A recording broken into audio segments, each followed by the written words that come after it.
सखी फल फल दांत झल झल रूप सुंदर भगवती।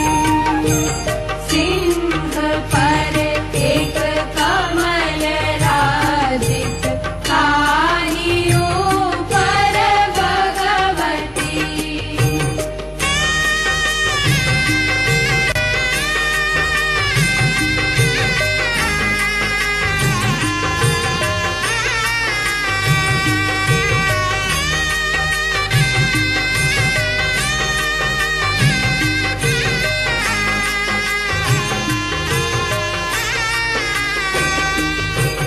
शंख गहि गहि चक्र गहि गहि खड्ग गहि जगतारिणी।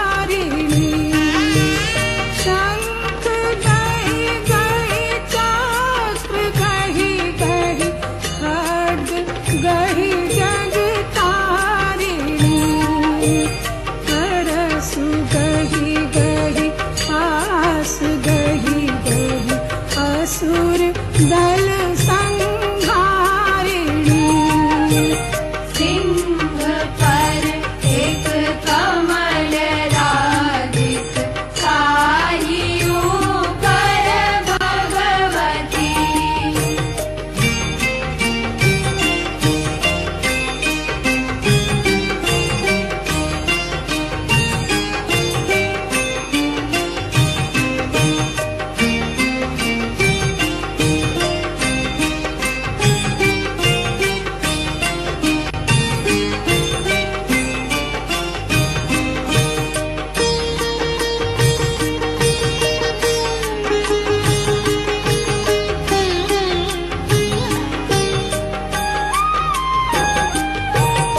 उदित दिन कर लाल छवि निज रूप सुंदर भगवती। उदित दिन कर लाल छवि निज रूप सुंदर भगवती। जीव लह लह लाल लोचन श्रवण कुंडल शोभती।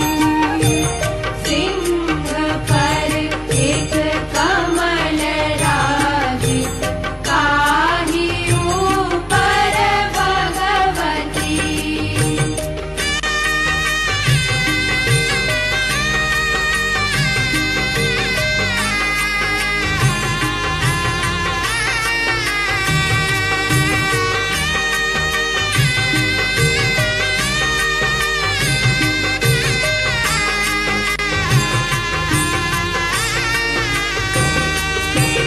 नाथ सब अनाथ के माँ भक्त जन प्रतिपालिनी।